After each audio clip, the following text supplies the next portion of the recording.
like I interviewed Strombo for 2 hours. I couldn't get over that, and since then, I still have to remind myself because I'm so good at kicking my own ass and being like, oh, fuck, you suck. Like, no one gives a fuck about this show. Or like I can spiral out like that really, really quickly.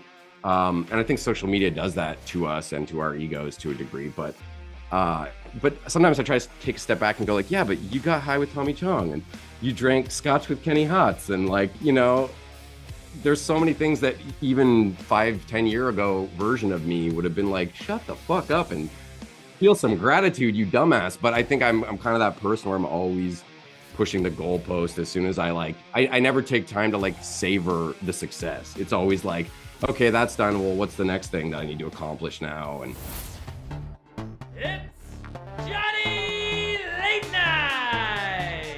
And now here's your host, Johnny Rogers! What's up, everybody, and welcome back to the Johnny Rogers Show, episode number 77. I'm very excited for my guest today, but first, if you want these episodes ad-free, exclusive, and before anyone else, you got to go to the best website in the world, the one and only place, patreon.com/the Johnny Rogers. That's how you get everything ahead of time. There's episodes up there. There's full stand-up sets up there as well. Speaking of stand-up comedy, if you are in Cornwall or in Ottawa, Cornwall, I have April 1st. Look that up. You can DM me on Instagram. I also will be performing at Laugh Lounge April 9th and Comedy Cocktail on April 14th, I believe. I could be getting those dates wrong, but go to Instagram.com/the Johnny Rogers and you'll be able to get directed there. Now, for my guest today, we've been crossing paths a lot. Like I keep seeing them on Instagram and I'm like, this guy, I feel like I have so much in common with him. So I'm so happy that he got to be on the podcast today. We got comedy in common. We got music in common. We got podcasting in common. But ladies and gentlemen, without any further delay, please welcome my friend and yours, Oliver George. thank you so much for having me, man. Thanks for coming on the show. I fully agree. A new format. I've thought of you as definitely like a kindred spirit of sorts from what I've seen. I didn't know you were a musician though. I'm just seeing the guitar now. Yeah, I did that. I did a rap album during the pandemic. Oh shit, I did see one of your videos. Now that you say rap, that totally is sparking a memory here. I saw you in an alley rapping, I remember. Yeah. Okay. I had to check off all the boxes. I was like, hey, SoundCloud, done. Music video, done. Nice. And then I was like, put that behind me, go back to stand up now that the clubs are open. Oh, so music was like a temporary shift for you? Yeah, it was like I didn't know what to do during the pandemic. It was kind of like I feel like I can't really do comedy online. I just didn't vibe with that. And then I started, going on helping people with podcasts and going on podcasts, which kind of led me to this position. But it was mostly music that like really saved my brain.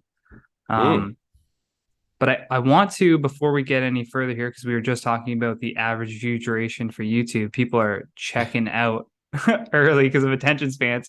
You got to go check out my guest on Instagram. It's Just Chill with Oliver George. Just Chill with OG on Twitter, and your podcast, Just Chill with Oliver George, on YouTube. Go here. We want the YouTube views. Definitely where I would like people to head over to if they feel so inclined. Yeah. So I want to like pass it on to you. I mean, you said that your word of the podcast was going to be expectations, but why don't we start with like how you got into just being a public persona, like stand-up comedy and podcasting. A lot of people I talk to are in these lanes, but when I think about the people that watch these shows, they're not necessarily, they go into like quote unquote I call it normies. They go into normal job lanes where they're trying to move up a corporate ladder, or they have like some big ambition in mind that's not public facing. Yeah. But how did that start for you? Oh God. A lot of it, I feel like now that I'm doing my show and after getting into stand-up and stuff, it makes so much sense in a lot of ways, because I didn't try stand-up till I was, I think, like 29. I had a divorce, which kind of shook things up a bit, and I kind of was like, all right, I'm going to try it out. And now looking back on my childhood, I always excelled at public speaking. Like I made it to like the board finals or something in grade 6 doing a speech on the human heart. Is that where you try to see who can put the first person to sleep? It's like, yeah, pretty much. I mean, I think I got points back then just for memorizing a bunch of big fancy sounding words for a 10-year-old or whatever, Okay. And I just didn't really come across as nervous, I guess. My dad sort of taught me how to give speeches. He used to work for Nortel, so not really the entertainment industry at all, but he still had to do a lot of like public speaking in front of people who work for the company and stuff like that. So I think he instilled some of that in me. And I went to a lot of like acting camps and stuff. And I was on the improv team in high school, so performed at the championships at the NAC where I totally choked. Oh But no. We yeah, got and to then in circle high school, back to that. oh yeah, for sure. High school, I was dead set on being like playing reggae and just like I'm gonna be in a ska or reggae band. And like I'm sure my parents were like, this is not a good life plan.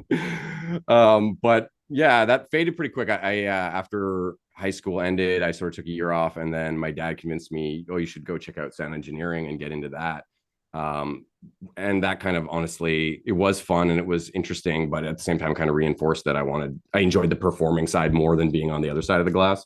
Mm. So yeah, I guess it's kind of always been running through me, but it's sort of taken my life and getting older to realize that there's been so many through lines that are kind of really connected when I zoom out a bit, you know? Yeah, I love those moments where there's a real tangible feeling when you try to do something and you can feel the experience from all these different lanes in your life coming together. You're like, okay, Yeah, that's why that happened, so that I had the skill set to do this now, right? totally. Where a lot of people, like when I started stand up, I started at like 19. So Wow. the only thing I was going off of was like doing a class project and being like, well, I was a good public speaker, Yeah. in high school or in college, right? Like, and I had to do a lot of sets to get like very comfortable on stage. Whereas I feel like I always say, like, people that are quote unquote older coming into stand-up comedy, I think you actually have an advantage because you've lived a life. So there's like Yeah. all of these experiences that you can draw upon when it comes to writing jokes or having a fully formed perspective that someone like myself who just only knows comedy and whatnot, my perspective is very shaped around that experience, Mm. which doesn't make for the best joke material that's relatable to an audience, right? But Yeah. No, it's so what much, what it's came very true. first? Oh, I was just gonna Music? say on what you were saying, the Yeah, yeah, younger comedians, I think, have so much more to prove to an audience because right off the bat, the audience is kind of like, you don't know shit. You're 18, 19, yeah. whatever. You Like, could what are tell. you gonna Yeah, teach me? yeah, Yeah. yeah, Whereas the opposite, I think, can be true if you have a really sort of grizzled, wiser looking individual, that person can just seem sage before they've even opened their mouth, and you can project that onto the performer a bit. Obviously, they have to come through to some degree, but British anyway, people sorry, have that advantage too. I totally cut you off. You asked me something. No, that's Yeah. okay. That was bad interviewing skills of not allowing you to respond to what I just said before asking the next question. No, it's all Zoom's fault. It's all For Zoom's people fault. listening. No, I was just saying, what came first for you? Was it music, like, but performing? I'm saying, was it music or comedy? I guess technically it was like acting stuff. Like again, Oh, like just okay. young. Like I Yeah, went to yeah. some camp. I think when I was like 10 or 11, and actually to the point of we were speaking of earlier. Maybe I'm sort of cut out for this stuff just inherently. I had never done really any acting and ended up getting the lead in that little production out of 30 other 10-year-olds or whatever. And it's something I totally forgot about. And looking back, I'm like, well, that's got to mean something. Like They that saw feels like something a in me. pivotal moment, right? Yeah. I don't know, but I mean that wasn't something I really pursued in a big way, acting, but that was probably the first thing. And then it was straight to music. Yeah. As soon as I hit like 13, 14, I started really getting into certain bands. It just made me want to learn how to do it. And then my teenagers were pretty much fixated on that, on wanting to play music. Which Hmm. never ultimately really went anywhere, I suppose. But yeah, that was definitely, I thought I was going to be a rock star. Probably better that it didn't go that way because I remember most of my idols in musician world were all like people who had OD'd at like 27 Forever Club, like Brad Null from Yeah. Sublime, and obviously Kurt Cobain, and Jim Morrison was I was a big fan of his growing up. So I think, like, I don't know that I would have emulated that and actually gone all the way through with it, but I certainly remember at that age of like 18 thinking that there was such a mystique to that and that getting old was lame, and like maybe that wouldn't be such a bad way to go. I'm lucky no one ever introduced me to like heroin or something. Bro, I know exactly what you mean though about like having an interest in a field. Like for myself, I grew up like loving wrestling. I loved, the WWE or TNA Impact, WCW, anything that was on. I loved like watching wrestling or going to live shows. And there was a part of me that was like, that would be so cool to do, right? Like I that would be amazing to get to perform like that. And then I became obsessed. Like I was buying like all these, I was like 14, 15, and I'm reading like wrestler autobiographies to just try to like figure out like what was the The pathway that led mentality. them and the Yeah. mentality that led them there. And they were all horribly sad, you know? Mm, And then a lot of them, like a lot of my favorite people, you can see that the brain injuries and like the just drinking and pill problems. And I like had to really think, I'm like, if my idols are having to do this stuff to yeah. maintain at the top level, is that a position that I could see myself in? And I'm like, if I stuck with it, I'd probably end up just like them, like very Yeah. few can make it beyond that. But knowing myself, I was like, not really the best thing to do. But with comedy, it felt more like you can carve your own lane. Like you don't have to,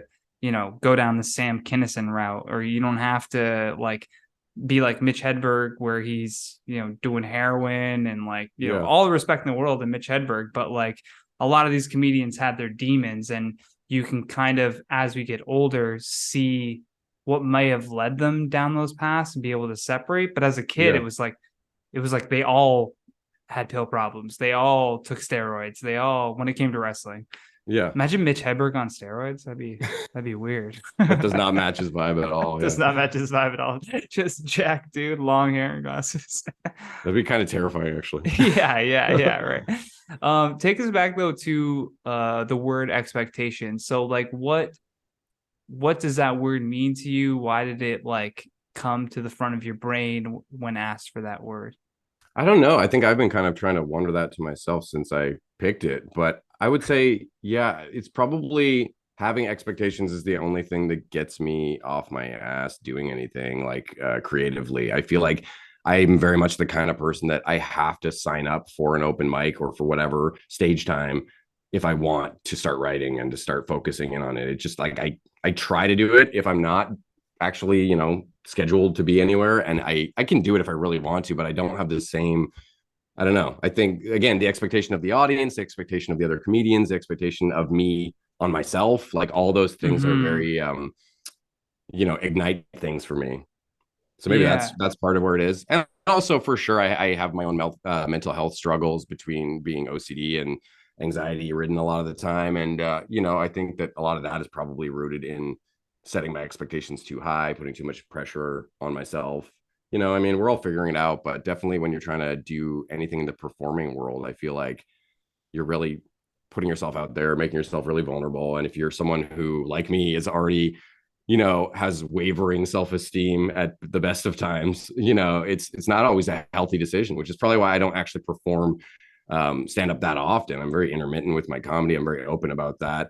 I would never try to be a braggart. I even like hesitate to call myself a stand up or whatever. I do it enough that I'm sure other people would say, no, you qualify. And I get good laughs when I go out to do it, but it's such a hot and cold thing for me where like I cannot want to do it for a few months and then all of a sudden get the itch again. And I'm really bad at being consistent about it. And I think that I have so much respect for comics that put in that grind, like you were mentioning being comfortable on stage. And I was like, shit, I first tried it like 8 years ago almost, and I'm still not comfortable on stage. Yeah, I just the expectations is like that's a word that really resonates with me in a lot of different facets, and I get a lot what you're saying too because I've had that, like what are other comics gonna think if I'm not working like every single day, or it's and then It's at a so certain true. point you have to just be like the only expectations that matter are your own for what you want to achieve Yeah. in reality, right? Like the thank God for the internet is all I have to say because it allowed people to succeed at their own pace, at Yeah. in their own way. And you can kind of in a previous episode, I had my good friend Patrick on, and he was saying like, a thing that people love the most is they love like seeing how the sausage was made. Like the people that are with you now are totally cool if you are not, in your mind, you're like, I'm not a fully formed comic. I don't have a full hour release that they can watch. They don't care about that. They just want to watch you grow and develop. And then when the fully developed hour of comedy, let's say, does come out, they're going to be all the more excited because they got to watch the whole process of building that. And you can kind of acquire that people that are more of a fan of you. Whereas if we were in an industry dependent on gatekeepers, then the expectation for yourself would be a lot different. It's like, oh, by year 10, you should, showcase for Just for Laughs, or markers. You have to, you don't have a sitcom yet. Like, oh my God, like, what are you going to do? And I think a lot of those expectations come from people who are like, I think genuinely care, because if someone is willing to say that to you, like, oh man, I haven't seen you out a lot. Like, why aren't you doing more stand-up shows? It's because they want to watch you succeed. They're not trying, but we can interpret it as them trying to tear us down. Like, what are you ragging on me for, man? Like, I haven't had the time to do stand-up shows, but in actuality, it's probably because they actually want to see more of you, right?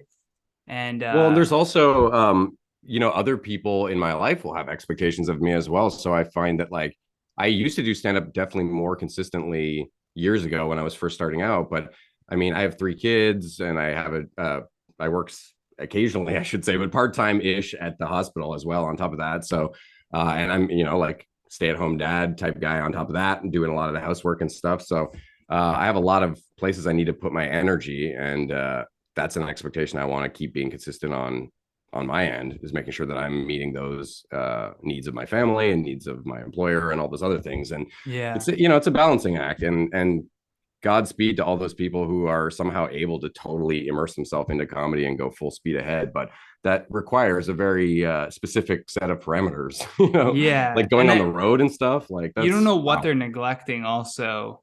Yes. To make that their full priority, right? Like, whether it's their health or their relationships or whatever. Anything, right? It could be anything. Like, so many comedians who work their asses off have a terrible home life.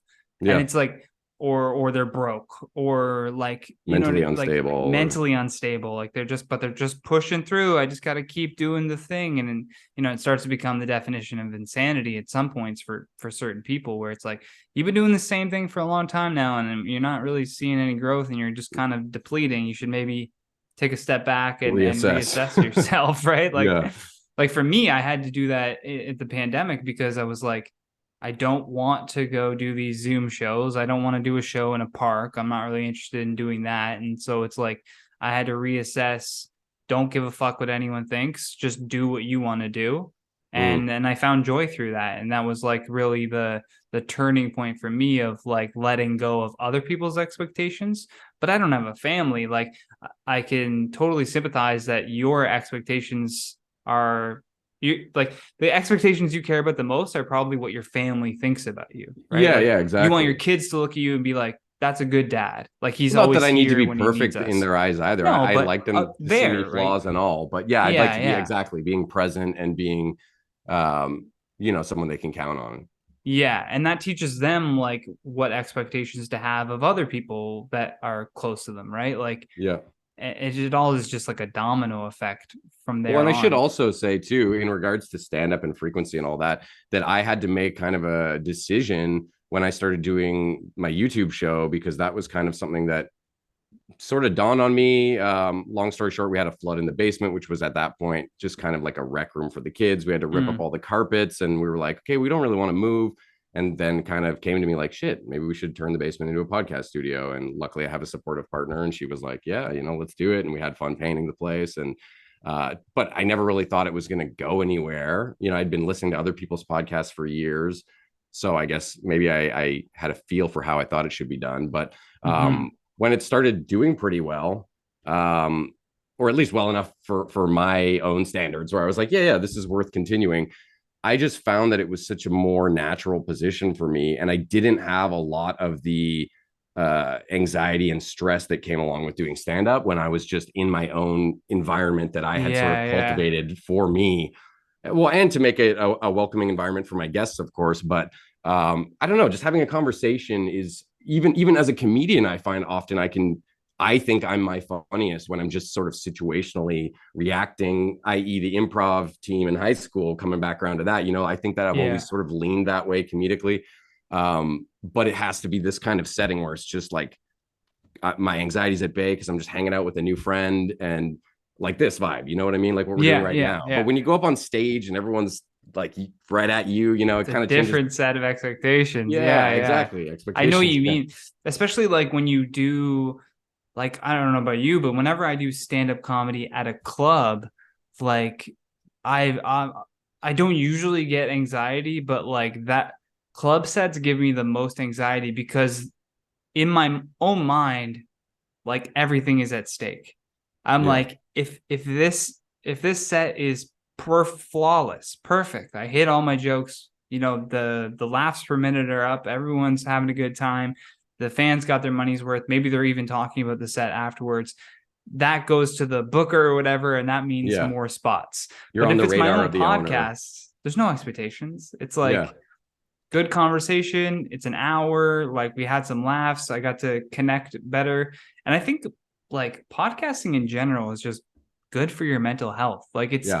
It's it's like really just therapy. it is therapy. Yeah. Yeah. Like it's an unfiltered conversation where we just talk without looking at our phone or trying to look something up every 2 seconds. And there's no distractions or anything like Yeah. that either. It's And it's there's a just sense of like community, even if it's just two people. Sometimes I'll have two guests, or my dad's always here working the cameras and stuff too. So even nice. if it's our own little tiny zone, it still feels, yeah, that community vibe and kind of fills a void inside you a little bit. That's cool that you got your dad to do camera operating. How'd that come about? Did when you Uh, started the podcast, were you like, you want a job or? well, he had just retired a couple of years before, and we're about to start it up, and I needed to find somebody. And I think I had asked a couple friends, and it wasn't really working with anyone's schedule. And then my dad was like, "Yeah, you know what? I don't have anything really on my horizon at the moment. I just stopped working, so let's give it a go." And like I think we were only at it for about five. When did we start? Like the first episode went up in October 2019. And then by January, we were on like episode 15. And that's when I somehow landed Strombo, which was like this huge, weird, lucky event. But, as lucky as it was, I felt like I handled myself well. Did like I interviewed Strombo for 2 hours. I couldn't get over that. Yeah, yeah, And yeah. since then, I still have to remind myself because I'm so good at kicking my own ass and being like, oh, fuck, you suck. Like, no one gives a fuck about this show. Or like I can spiral out like that really, really quickly. Yeah. And I think social media does that to us and to our egos to a degree. But sometimes I try to take a step back and go like, yeah, but you got high with Tommy Chong and you drank scotch with Kenny Hotz. And like, Yeah, yeah, yeah. there's so many things that even 5-10 year ago version of me would have been like, shut the fuck up and Yeah, feel yeah, some yeah. gratitude, you dumbass. But I think I'm kind of that person where I'm always pushing the goalpost as soon as I like Yeah. I never take time to like savor the success. It's always like, okay, that's done. Well, what's the next thing that I need to accomplish now? And I don't know if that's healthy or not. I think it is and it isn't. Like I Yeah, it's think a mix. it's a very British thing that we don't like talking about accomplishments. You know what I mean? Like in that sense, I don't know what your ancestry.com is, but I'm Irish mainly. Yeah.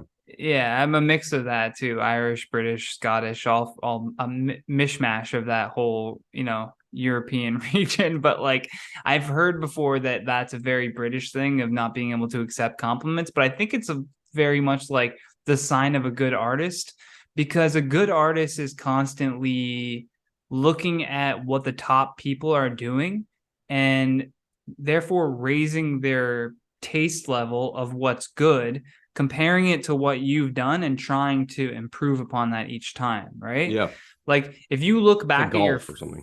if you look back at your first stand-up set and you're like you cringe at it, that's a good thing. That means your idea of what is good comedy has gotten better over the It's years, evolving. right? Yeah. It's evolving. And so but I mean, I get what you're saying about like having to remind yourself though of what you've done. I remember my friend Alex, like I'll never forget this. I was bitching and complaining about something stupid. I can't believe I didn't get that audition. This is so fuck. I've been going on audition after, and he just looked at me and he was like, "Man, shut the fuck up." He's like, I tell people about you, like he's done this, he's done this, he's done this, he's done, and then they can't believe it. And I was like, Yeah, I guess you're right. Like, yeah, I guess it is pretty cool that, you know, I've gotten to do these things so far. So I it's think the it's because to balance. me the other version, I don't know why there's no middle ground in my mind, but Yeah, yeah. the other opposite end is so much more obnoxious, and I would always rather try to be someone who's like humble to a fault, you know, as opposed Hmm. to someone who's being like a braggart or whatever. Like that's Yeah. always rubbed me the It, wrong way. I Even if I think won it's the gold because medal it's of something, I would still be ourselves. like, hey, good job, silver. Yeah. You know, I don't like basking in that. Which again, yeah, I don't know. Maybe that's just an insecurity thing that I feel like no matter what I've done, it's probably still not good enough, or I could have accomplished it Yeah. in a more efficient way, or whatever. That might be a childhood trauma, but you know, Maybe it's I an don't extra know. I had a pretty 35 an good hour to childhood. unpack that. No, I'm just kidding.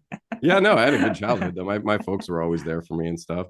I mean, my dad's still, yeah, doing the show with me You're now. like, he's So literally working on the show. that's another thing I was going to mention though with expectations in regards to hosting a show like this is expectations for what a guest might be like is very interesting from the time you book a podcast to when you actually Yeah. meet them, especially if you've never met them. Then it's even more like, and Zoom could add complications with technology and all that. So but yeah, I've had it go both ways sometimes where I was really excited for an interview and then I was like, oh, the vibe wasn't there. Can you tell me a time? Because I have times like Oh that God, I too. wouldn't want to list anybody. And You don't honestly, need if to it, name anybody, but you can kind of mention like I thought it was gonna be like this, and then it was kind of more yeah, I would so. never mention names. And I would also preface by saying that it would be from a very early episode where the fault was probably equally mine because I didn't know what the fuck I was doing as a host. Yeah, So yeah, like, yeah, can I yeah. swear on I here? I get guess I that. just Yeah, did, yeah, but of course. okay. Yeah, yeah. But yeah, there's been at least one instance where someone agreed to come on and then I don't know if it translated to the final product for a viewer point of view, but from a host, at least at that novice level that I was at, I felt like, oh, you said you wanted to come, but I'm not getting that vibe now that you're here. Like you seem like you kind of want this to maybe be over, and maybe I was projecting that. I don't know, but I have had at least one instance where I was, you know, but Yeah, it's a yeah. learning process, man. I don't even think I could watch any of the first 10 episodes I did without wanting to just like curl up and plug my ears because I'm sure I would hate everything coming out of my mouth, you know? I was that way early on with this podcast. Is I didn't prepare at all. There was no prep that Oh, went into the really? podcast. I would just pull up social media links to promote like whatever the stuff was. And then I would do all the preparation after the podcast, meaning like that intro that I did at the beginning, I would have that all scripted and researched of like who the guest is and whatnot and have that up. But now I'm like, intro doesn't need to be that long. It can just be a quick thing and then get into what people clicked on the video for, which is to watch you as the guest. Some people are here to see me. I don't know why you people are here to see me, but thank you. I appreciate it. But now I'm like, okay, a proper interviewer would have actual questions because where I went wrong in the past was assuming that if we were friendly or had worked together, that there would naturally be like conversations that could be had, Just a right? rapport right Just a away. rapport, a natural Yeah. rapport. And then you realize that that can only take you so far. Yeah. Like, and especially if people, their expectations when they come on the show is that they're being interviewed and it's not like this is a podcast. Like it's, you can rant for 20 minutes if you want to go off about something, and then I can do that for 15 minutes. Whereas a normal interview would be like question, answer, question, Yeah. answer. I would Like never Barbara interject. Walters or something. Yeah, right. So I had people like that before where I would ask them a question, they'd answer it, and then it would just they just Yes, kind I've of had a sit couple there of and those. wait for the next Yeah. question. They're like, next, please. Yeah. Yeah, I'm like, I don't You know, know, man, actually, banter. I just did a podcast with a musician. He goes by Graven. His name's Matty McKechnie. And prior to the interview, like I was a little bit, you know, not knowing what to expect because I didn't know the guy at the time at all. I knew he played music. I had checked out a bit of his music, but I was having trouble coming up with notes. And by the end, I had some notes I was pretty happy with. But you know, once we got into it, I think we did like 2.5 hours at least. And it was like tangent city, just going this way and that. And it felt so natural. And I ended up, those are the best when you write too many Uh-huh. notes and you end up not needing half of Oh, them the best. because you're Yeah, just like, yeah. shit, we just have this thing and it clicks. And And that's always my favorite part about podcasting is like just literally making a new friend. And again, it's so funny because the expectations you have going into it are often so far off from what you end up with as the result at the end.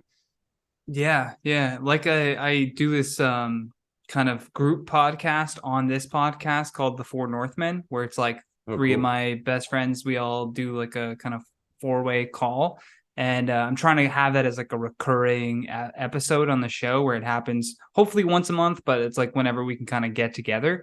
Yeah. And I started with like, all right, this is going to be like a heavily curated show. Like we're going to talk about this article, and then we're going to react to this video and whatever. And I was trying to like maximize the conversation, but then I realized as we were talking and I was recording it, same thing. Like we were just naturally going off of tangents, and then somebody would have another story to bring in, and then people would comment on that, and then and I never touched the notes. And I was like, Yeah.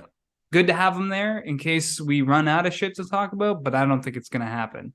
That's Like, exactly it. You should have it just in case, but not necessarily be reading off of it, because I've done that yeah, too, where I've written notes that are almost like a little bit too specific. And then the text starts getting really small. And by the time I go to check my notes, I'm like, oh shit, I'm trying to like sort of quickly scan this big paragraph that I wrote.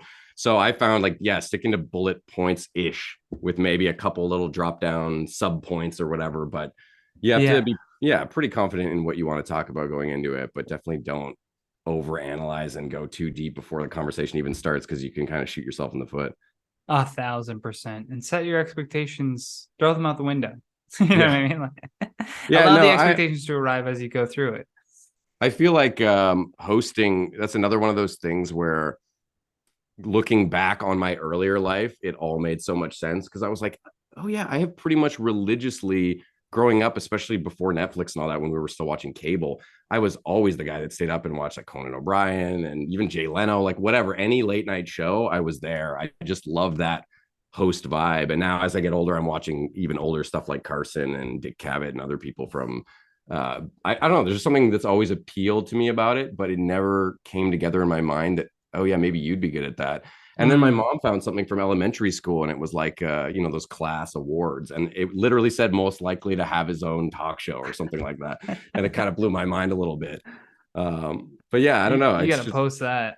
yeah, I'll have to ask her for that. I know it was a couple of years ago she mentioned that to me, but I love moments like that where it's like, oh shit, I've known this for a while. It just hasn't clicked in yet. I actually thought about doing that on this podcast, was having like a monologue section up front of like, mm, here's some jokes about the latest like news or whatever. yeah, But then in my mind, it was like, that feels like a separate, like, people that watch online are so fickle now. Like they'll just, like we've been saying about the average view duration, they're like, if at any point they check out of the conversation, they just like leave out of the conversation. So adding something like that into it feels like an interjection into like what would be the longer conversation. If they're just here to watch the guests, people might not necessarily want to hear my take on, the well, if Oscars. you're talking about like current events too, then you also, it's very They age topical and out. very Yeah. dated. It's Yeah. great for like when it first comes out, but then even a week or two later, people are like, oh, that's old news.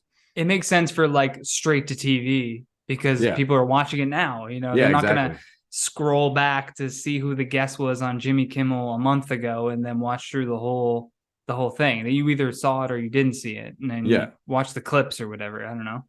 Well, back in the day before YouTube and all that, that was almost part of the appeal. It was like, oh, did you see Conan last night or whatever? Like that was such a great Yeah. interview, and it was one of the water cooler type things to discuss. Yeah, yeah, yeah. I want to go back to the bomb at the NAC. Oh, I mean, that was the one and only year that I was on the improv team in high school. And there was some drama to like high school dating drama that totally Oh, complicated that nice. situation. Like, long story short, there was a girl on the team who was a grade 11. I was only grade 9, so a couple years older than me. And she was dating this other guy on the team, same age, and they had been together, I think, already for a year or two, which is huge in high school, right? Like they were Huge. long term. And they broke up at some point, and then me and her, I think we only dated for like a month, like a high school relationship. But eventually, and he started dating another girl, and both of them ended up cheating on their new relationships to get back together. So then that was like even more drama. And I still had to perform with these people. My now ex-girlfriend, who's now back with her You're like ex-boyfriend. in Fleetwood Mac here. Yeah, it was just a little bit. I'm sure that added to the dynamic in my mind at the time. But it was also, I think, I was grade 9, and there were some people on the team that were like OAC, which for people that don't know, that was like grade 13, which I was the first year without OAC. Side note. But anyways, yeah. So there was a lot of people that I think even when we went to perform, it was kind of agreed that they would have the spotlight because it was their last year and it was their swan song or whatever. But also they were the most experienced too. And that's Yeah. really, I think I just kind of froze up. I went on stage and I participated, but I was like the tree in most of the skits or whatever, Oh because I no. just kind of, it was terrifying at the time. I'd never done anything like that. It was a big crowd. I want to say at least 100, 200 people. And yeah, I just couldn't keep up. I mean, talk about like I'm stage fright. I remember when I opened for like the Kenny versus Spenny live show in Oshawa, Oh, cool. and Yeah. I like come into the venue and people are flooding in, and I noticed there was no chairs. They're just standing and watching, like it was like a concert stage, so it's like up Weird. higher. It was weird, dude. There were some people sitting at like round tables that were like high tops off to the side that I guess was like more VIP or whatever, and there was some people like up in the balcony that were kind of seated. But the whole time in my head, I'm just like the whole set that I'm doing, I'm just thinking I'm bombing because there's just a different vibe to like people standing and staring That'd up at be you and like so kind of strange. chuckling. It's Yeah. so stressful. It just stressed me out. But like powered through 20 minutes and just was like got off stage. And I always referred to that time as like a bomb. But I had somebody that I went to college with like comment on a status that I was saying like, oh, this is like the show that I bombed at. And he was like, no, I was there. You like actually did pretty well or whatever. And this whole for 5 years, I'm like, that was the worst set I've ever done. I definitely like bombed that. But do you have any stories about like having an expectation after your set of like everyone probably hated that, and then people come up to you and you're like, that was actually really good. But it was your own kind of self-defeating mentality Yeah, of I'm sure I have. I mean, like, I have said this before. I don't think I've ever really bombed, but a lot of that probably has to do with the fact that I do stand ups kind of sparingly and intermittently, and I generally when I go to do it, I prepare because I've been sitting on something for like 2 months and writing some new song or whatever.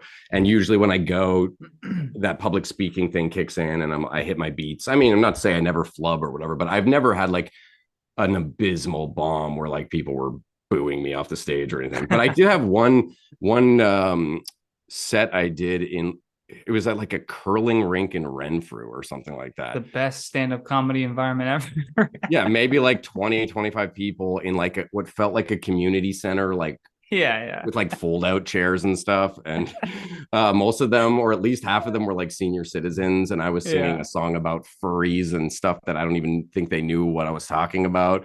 And it was, I think, like the first time I was ever featuring, and I had like 20 minutes and I was kind of the last comic. And I remember feeling terrible about how that went. But I remember the other comics that were there saying, like, oh, well, it wasn't exactly totally your fault given the situation Yeah. we're in here. So yeah, I don't know. I don't think that I've had too many bad bombs. And when it does go kind of wonky, I think that I'm already usually the first one to kind of be hard on myself. So it's not like territory that I'm not used to. I'm like, all right, whatever. Even when I do well, sometimes I think that I suck. So I get what you're saying. Sometimes you have a third person, different perspective come Just in and shatter kind of, that image you had. Yeah. yeah, which is so nice and so refreshing when someone can kind of pick you up like that. But it's part of what makes us performers, I guess, is just that weird need of approval and never really feeling satisfied with what we did.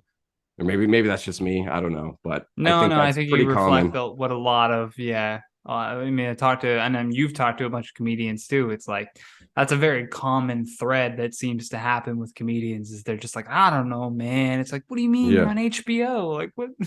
It's like it's always somebody in like some crazy position that's just like, imposter I don't know, syndrome or whatever. man. Yeah, Yeah, I did my best, I guess. Like, I don't know. It's like, what? What are you Yeah. talking about?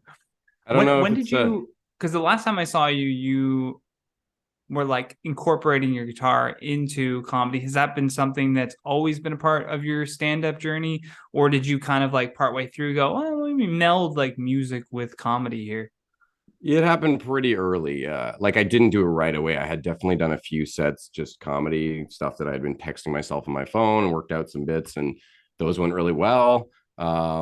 Which kind of kicked. I think that's why I kept doing it, honestly, because my first forays into comedy went really well, and I think the first thing I ever did was at Absolute. I kind of just joined a competition, and the first night I can't. I think that year I made it to the semifinals or something. But the first night I placed first with the audience and the judges, and that was to Nice. me. And I'm pretty sure that was like the second time I had ever done stand up.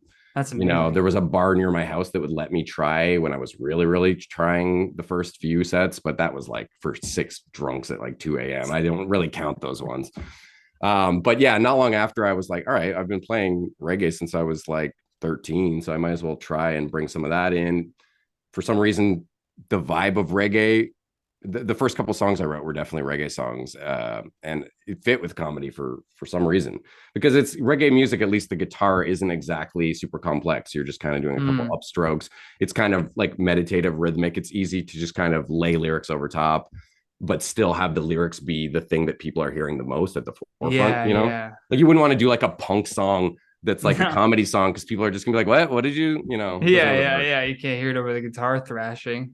And then honestly, in more recent years, when I do go to do comedy, it's always tempting to do a song, partially because I like playing music and I like challenging myself to write a new song. But also, once I'm confident in a song, that's one of the few times I can say that I'm not really nervous going on stage Mm. because it's like, okay, as long as I play this, I don't know, it's a different part of my brain, like the guitar is kind of helping me, and Yeah. people already find it kind of alluring that you're mixing music into the mix anyways. So And it stands out on a stand-up show, right? Like if people are mostly just talking to the microphone and the guy comes up there with a guitar, you immediately stand out, right? People are gonna yeah. go like, "Oh, we're gonna hear music. I like music. Like, Yeah, let's the give only this a time it goes chance." bad is if you play a musical comedy set and then Logan Brown follows you, Yeah, yeah, who yeah. can actually play guitar, and he fucking destroys. Logan is so good. Yeah, yeah. He's great with like incorporating, his history with music into like now his burgeoning stand-up career as well. Oh, Just hands down, he's just out of all the musical comics I know, and I'm happy to say there's so many in Ottawa. We've done some pretty funny musical comedy shows that seem to go over pretty well with audiences. Janelle organized some of those Stringing You Along shows. Those were some of the funnest shows I've been a part of. So there's a lot of that talent here, but pure like mechanical guitar playing, I give it to Logan over everybody else. In a way where when I watch Logan play guitar and do his crazy fucking finger work, it's the same way I feel when I watch somebody landing like a crazy skateboarding move. And I'm just like, yeah, fuck, I wish I nice. could do that. They make it look so smooth and Sick, easy, and that's I so get just cool. envious right away. It's so much work, man. It's so much work.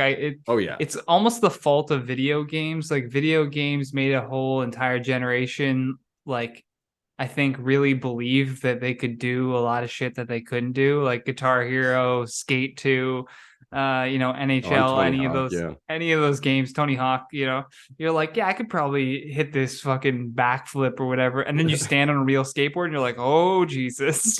Yeah, no. I've never been able to. I always wanted to skateboard, and I had a lot of friends that did, and I could never ollie. And that's like I've always felt That's like if you can't fundamental, ollie, yeah.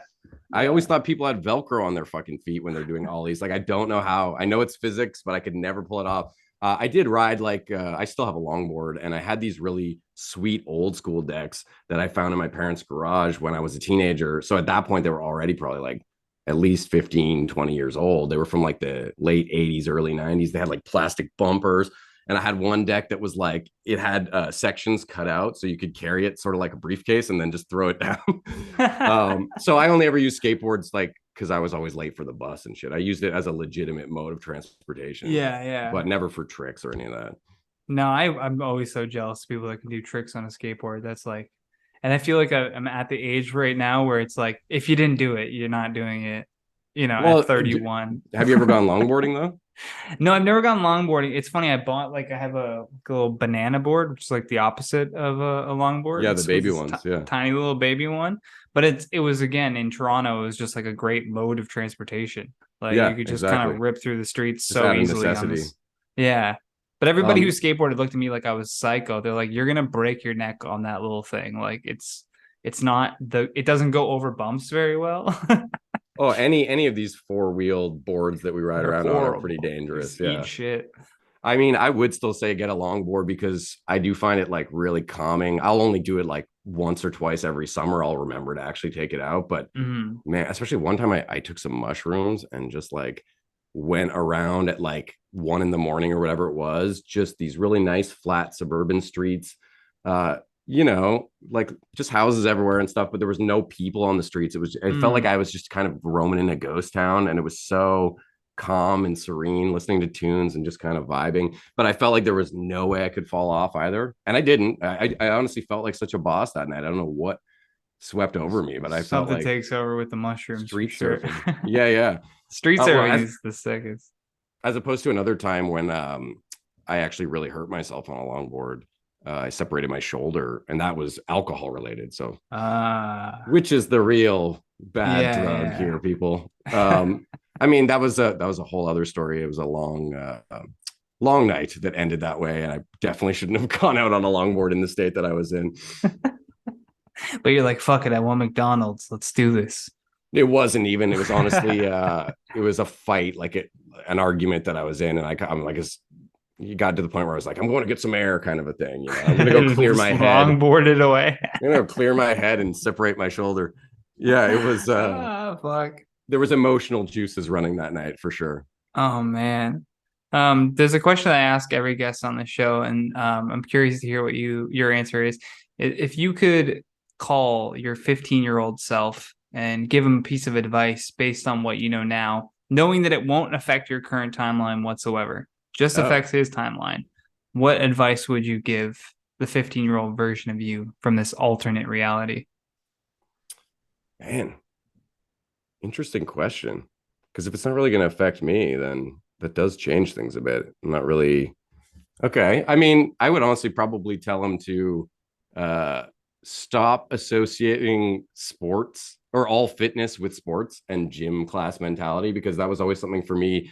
Elementary school, all the way into high school, gym class and sports was just like, like it made me Yeah, yeah. feel inferior always. I didn't have that aptitude, generally speaking, for that kind of stuff. And part of that was probably just because of my mindset. After not liking it initially, I just dug my feet in and said, oh yeah, like fuck sports. And it was my attitude largely. But obviously getting older now, yeah, I work out, I do home workouts and stuff, and it's great for mental health, and lost all the weight I put on in my 20s. So that would definitely be something I would say, hey, just because you don't like sports doesn't mean you don't have to not like fitness and keeping healthy and shit. And probably I would have said like cool it on the weed and stuff maybe until you're a little older, because at the time we didn't really realize that the brain was still developing. I feel like a lot of Yeah. that research has come out since I was a teenager, and that's sort of what I tell my kids, like, hey, if anything, alcohol is worse in my opinion, but everything in moderation, and wait until you're like 20 even, or 18 is still better than 13. Like I was a very early starter, like I was kind of in middle school. I felt like a bit of an outcast. I was just kind of like a dork. Not like, I mean, I was clearly into nerdy shit, but I wasn't like getting shoved into lockers or anything. But everybody was into like Puff Daddy and Tommy Hilfiger, and I was like listening to the Beatles and shit like that. Yeah, Like yeah, I yeah. just I I know what you didn't really mean. feel it. And then so when I switched schools, I switched out of Catholic school actually, because I was like, you know what, my family's not Catholic.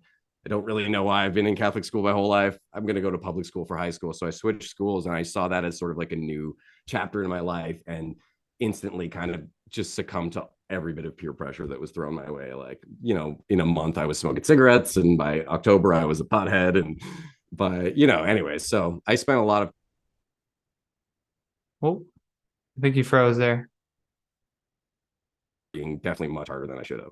He I think froze it froze. like I thought it at froze on a your end. Oh, there perfect we go. point. You're like smoking cigarettes and then weed, and then you just Oh, really? Okay. So I don't know if that'll come through on the recording. Yeah, I was partying much harder than I should have at that age for sure. And That's some advice I would give myself. Also, just, don't be so hard on yourself, and maybe start doing comedy earlier. And that would have been advice I would have, at least, because I would have had more freedom to explore that and really give it my all, as opposed to obviously when you have, not to make my children sound like a burden or anything like that, but when I have the kind of responsibilities that I have, like I've got teenagers now, like Yeah, you it's a can't. lot. Yeah, But totally. when Yeah, you're I get it, but I don't get it because obviously I'm not a dad. But I get that you would obviously have more prioritized responsibilities, which would then take away from, which is what being a parent honestly is. It's you kind of being like, I'm going to give up a little piece of my time that I value to take care of you, right? Yeah, I'm not going And to put it's a myself first. Yeah. no, it's a very admirable and it's very a thing that you should do as a parent, right? But I totally get what you're saying about separating fitness from just like gym class and sports. I One found with jock myself, mentality, yeah, the that jock was, I never mentality. liked that kind of, like, the same guy that would usually be the best on the gym class would also be the same guy who would be like, oh yeah, I fucked her, you want to smell my fingers, like that kind of shit. That kind of always made me cringe, like I've never been Yeah. that kind of guy. Call me a romantic or whatever, but like that whole alpha male energy, not that I consider myself a fucking beta either, but like, just, yeah, that whole, the bravado of that, I often, maybe wrongly so, associated with the types of people that were really into sports heavily. Yeah, and I can There's get probably some that. truth to it. Yeah, of course. Like, I mean, obviously a certain type of person like is attracted to those things as well. And if maybe the more you dive into that way of thinking, you become that too. But I think more so in the sense of I if I wasn't immediately good at something, I assumed I sucked at it. Mm. Like in my head, there was no room for improvement. It's like Yeah, yeah, you were either great at that or you weren't, and now try something else. yeah. And so, yeah, I get what you're saying. When it's almost like you should give yourself that chance to even just try it, no matter what your expectations. We'll Yeah, see, we come there we right back go. around of what's gonna happen with that. Whether will I be this douchey jock guy if I play sports? It's like maybe, but who knows unless you try. I'm still fighting against that. I find in my older years, or just through my whole life, I'm definitely always that person who's like, I don't like being told what to do. I Yeah, hate starting new jobs. I hate being the new it's the person at a worst. job. I'll do anything to try to learn the ropes so that I don't have to have that feeling of like ineptitude or whatever you want to call it. That's Yeah, definitely that a pet that peeve new of job mine. feeling is definitely not the best.